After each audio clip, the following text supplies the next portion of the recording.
This is a guide to what I believe to be the staple cards in Historic Brawl, meaning when you start building, these cards are the first to consider. Most decks will have a use for these, for they're just all around good. Removal, card advantage, ramp, win conditions, and more.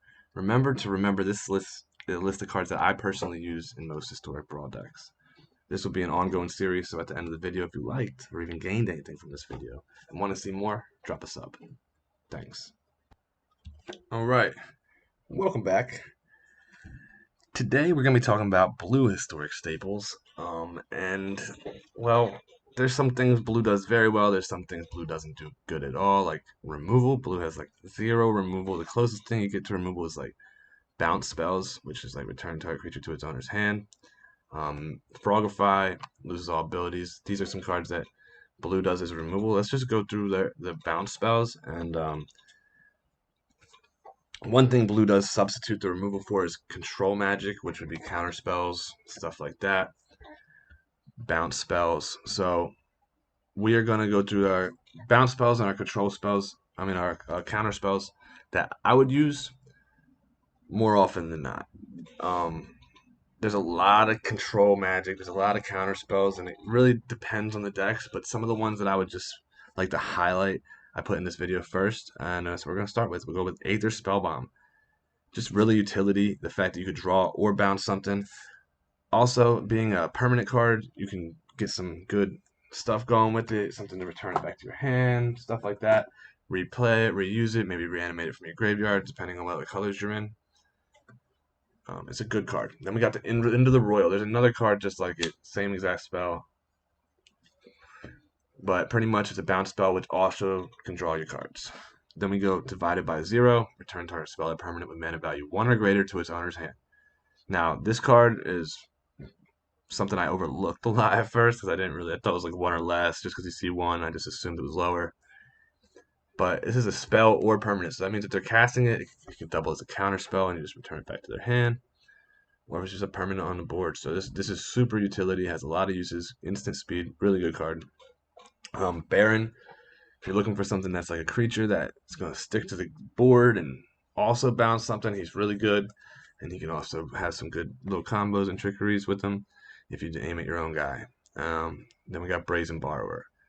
Just the fact that you get to use her again, you get to bounce with her, and then later on you get to play her as a creature. Flash, flying, 3 power, super good. Probably one of the best ones on this list. Out of the best, I'd say Brazen Borrow and Divide by 0 are the top 2 that I'd pick out of these. But depending on what you're playing, it would always change. Counter spells. There's so many counter spells. Now, some decks will run more, some will run less. You don't maybe not want all of these, but these are some of the ones I would look at first. Keep Safe. If you're trying to get your commander out there and you're trying to get him to stick, Keep Safe is a great card. Counter target spell that targets a permanent you control. Super good if you're going to have permanents on the board, but sometimes you might not. Sometimes you're playing a straight control matchup where you're not going to have permanents on the field. So this might not be good, but I think in most cases, a commander, you want to get your commander out, and in that case, this is a pretty good card. Before I get into more counter spells, let's just go into some of our battle tricks / protecting our commander cards, just to stay on topic. We got Dive Down. You see a Guard Approach, really, really good. And Lazotep Plating, another really good one. You get a creature token from it. But these just protect your commander from spells. In response, you play one of them, protect your commander. Okay, let's go back to our counter spells. Malevolent Hermit. Haven't used them yet. I really like them. I would probably use them a lot. Haven't played them enough to know, but I threw them in the list just in case I didn't want to overlook them. Negate. Probably the first counter spell I always pick. In Commander, we got Tail's End, so I picked that first, but Negate is number 2. Counter target non-creature spell for 2 mana. Most spells, you're good. Tail's End. This one, just because you're playing Commander, so good. You can target an activated or triggered ability or a legendary spell. So it just already has like the access to things that a lot of spells don't, a lot of counter spells don't, in activated and triggers, and then it has the legendary spell on top of that, which is their commander. You have a reason to use it. I always run this one. Supreme Will. Another one you get to choose options, so if you don't need the counter spell, you can always use it for the second ability. Look at the top 4 cards of your library, put 1 into your hand, and rest on the bottom. But beyond that, it's just a good counter spell because of those options. Whirlwind of, Whirlwind of Denial. This card has done so much work. Such a good card. For each spell and ability your opponent control, counter it unless its controller pays 4. I mean, if you're building a stack against them, even 1 or 2 cards, this card will just shut them down. Just shut their whole stack down. Everything you got is good. It's so good, so good. Disallow, another one. Like if we're going to the top 3 or 4, disallows in there. Tail's End, Whirlwind Denial, disallow every single time, every single deck they're going in. This is again counter target spell, activated or triggered ability. You don't get those options too much, and just having them can shut down their commander's ability when they're trying to go off. You can just turn them off. Kira, I don't have her, but I would run her a lot more. Creatures you can have pretty much ward, but counters the first spell. It's just like any time they target a creature for the first time, counter it. Archmage's Charm, so good, but kind of limiting, being that it's 3 blue. But this does so much. You can counter a spell, draw 2 cards, or you can gain control of a permanent that costs 1 or less. Probably not the most useful at the end, but it's still good just to have it. I mean, the draw 2 cards or counter spell option, amazing. There's another new one that came out that says, it might not be new, but it says counter spell or draw 2 cards and discard 2 cards. Another really good one I didn't put on the list. Sublime Epiphany. Choose 1 or more. You can get up to 5 options off this card. I mean, there's 5 different things it could do. You can counter a spell, you can counter activated or triggered ability, you can return target non-land permanent to its owner's hand, you can copy one of your creatures, or you can draw a card. So you can do them all. Really, really good. Probably one of the most powerful counter spells that there are. And then we got Thassa's Intervention. This either counters a spell or lets you look at the top X cards of your library and pick a couple of them and put them in your hand. So it doubles its card advantage. Just when cards are doing that, they're probably going to be high priority over a card that doesn't. And that's where Thassa's Intervention probably sees a lot less play than it should, but it's so good. All right, next we're going to go to some of our other pseudo removal, just to keep it in the same vein. We have the tap ability. So we have Ethereal Grasp. Tap target creature. That creature perpetually gains. This creature doesn't untap during your untap step. And it also gains tap 8, untap this creature. So you just lock them down. This is some stasis lock stuff.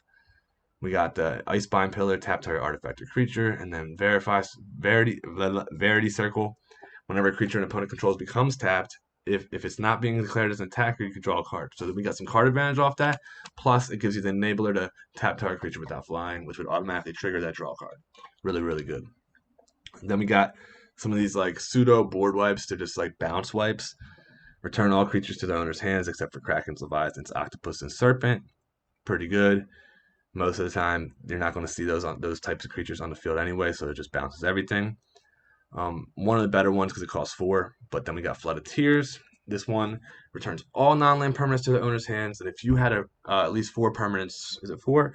4 or more non-token permanents returned to your hand this way, you can put a permanent from your hand onto the battlefield. You could use that for some combo tricks. You might be able to just put your Ulamog out real quick after bouncing a couple of things. Whatever, it's a good one. Maybe not as good as the next one. River's Rebuke. Return all non-land permanents target player controls to their owner's hand. That's only the target player, so I mean, it's so good at 1v1 commander. Everything they have. And then we got Cyclone Summoner. When he enters, if you cast it from your hand, return all permanents to the owner's hands except for giants, wizards, and lands.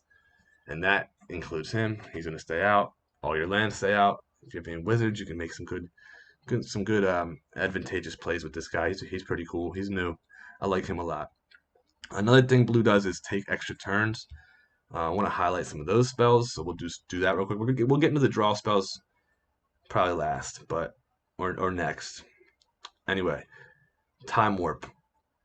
Take an extra turn, and it stays in your graveyard, so you can re-access it somehow. As you'll see, the other ones do not. Target player takes an extra turn after this one. Return up to 1 target non-land permanent to his owner's hand. Exile Karn's Temporal Sundering. This is a legendary sorcery, which means you can only play it if you have a legendary card, but you're playing Commander, so you should always have one. And it's a 2-for-1. You get to bounce something, and you get an extra turn, giving you maybe room to swing in or whatever else. And then Alrund's Epiphany. Super, super good card. You can foretell it, make it cost like 1 less, but it gives you 2 tokens, and you take an extra turn, but you have to exile it. These are all good time walking spells that definitely see a lot of play. Maybe not staples, but they're close. Okay, let's go to our card draw. Then we'll do some of the odd picks, and then we'll go to the lands. Card draw. There's so many I picked out, but there's a lot to choose from. Um, Obviously, things like Brainstorm. Everybody knows. Probably run Brainstorm and everything. It's blue. It's a great card. Spectral Sailor. This is just like a constant source of card draw, so recurring card draw. If you have the mana, you can just keep drawing.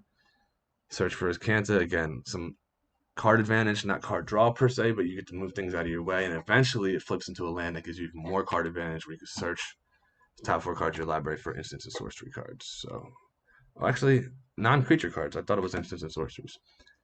This is a new card that I've been really, really liking. So one side of it draws a card, so that's why it's in this list. But the other side of it would go over here because whenever it flips over after you do the card draw, and it says tap target 9-land permanent, transform Chilling Chronicles. So gets to tap it, flip, draw a card, flip. Keep doing that every other turn. Just sustainable stuff to constantly do and to get advantage of. The thing that sucks about it is you can't tap every turn, so it kind of slows down compared to the other ones. Then we have solve the equation. When it comes to card advantage, searching for a card is just always good. I mean, most decks I would love to draw this card at most times. So being as it is that, I just put it in this list. Narset. So good. Draws cards. Well, adds cards to your hand, so it gives you card advantage, but also makes it so they can't draw cards besides the first card they draw each turn. So if they play Behold the Multiverse on your turn, they only draw one off. And speaking of Behold the Multiverse, Foretell, you can get it out for 2 mana. If you're hurting a little mana screwed, this card can help you fix that. Chemister Insight, Recursion, you can play it a second time, so you're getting 4 cards off of this 1 card. Teferi, just constant card draw. Also, the ability to protect you by phasing out creatures. And if you get them up there, you can put them over in this list with the time walks. You get 2 extra turns if you get to ult them. Muldrifter, super, super, super good card and iconic. When he enters, draw 2 cards. He has Evoke, so you can just cast him as a spell, pretty much. He'll come into play, and then he'll die. But on top of that, he's great for decks that flicker. Having him on the board, you can just keep flickering him, something like Dasa. Keep drawing cards off him, so that's a really good card. I wanted to definitely highlight him. We got Gravenlore, pretty much draw 3. Scry X, where X is the number of snow mana spent to cast it. Up to 5 you can scry off it. Similar to Precognitive Perception, but if you don't want to run Snowlands. I don't see a reason not to just put Snowlands in for a card like this, at least right now. Precognitive Perception says draw 3, but if you cast it during your main phase, draw 3 and scry 3 instead. I mean, this one's not great. I probably won't ever run that, but it's there. It's another version. Shark Typhoon. Cycling. Create a shark while you cycle it. Creates a token and gives you cards. But on top of that, playing as an enchantment is just game breaking. It can win the game for you. If they don't have an answer to it, you might just see them quitting right away. Scoop. And that would probably make it justifiable to put on this list as well. But then we have Commence the Endgame. Can't be countered. Draw 2 cards. Create a token. Again, does so much stuff. You're good. And then Blue Sun Zenith. Draw X, shuffle it back into your deck so you can see it again and use it again. Probably draw even more. Okay, now we've gotten through most of the cards that aren't lands besides for some of the honorable mentions. Now this is going to be like win cons, just cards that just are so powerful you don't want to forget about them. We got Frogify. Again, blue doesn't have removal. We already talked about this card. We saw it in the white staples. It's just a card shut down the commander. If they don't have a way to sacrifice or destroy that commander, they're just sitting on him. He's just sitting there useless. And it feels good. Ominous Seas. When you draw a card, put a foreshadow counter on it. Remove 8 foreshadow counters on it, get an 8/8 Kraken. Now this is a constant thing. You can keep making Krakens off this. You're always going to be drawing cards at least 1 a turn. So at the very least, you're going to make an 8/8 every 8 turns. And if you're using some of these blue draw spells over here, you can do it a lot faster. Create 8/8s all the time.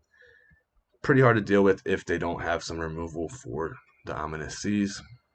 Midnight Clock, probably the only ramp in blue. that we have. So had to go in here as an honorable mention. Also, draws you tons of cards, so it could go over here too. Jels, Jace, Wielder of Mysteries. He's in here because he can just win you the game. So draw 7, then if your library has no cards in it, you win the game. You can literally just mill yourself out with him, win the game. You can just have him out, and if the game's coming to a stalemate, just wait. You're gonna win eventually. Lear, Disciple of the Drown. Spells can't be countered. That's huge.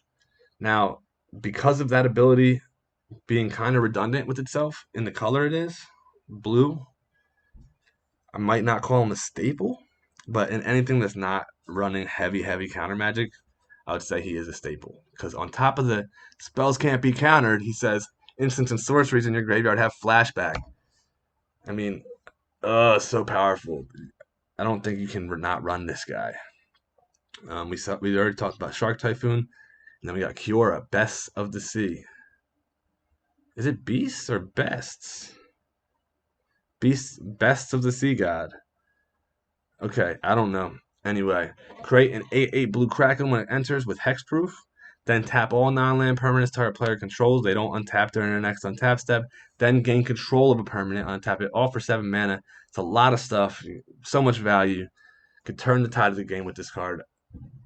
Always consider it. And then, last but not least, Mass Manipulation. I probably could have put in a couple more cards that have this effect. Agent Treachery. There's a 4-drop enchantment that enchants a creature and you gain control of it. I could have put them in here, but really, they're very situational cards.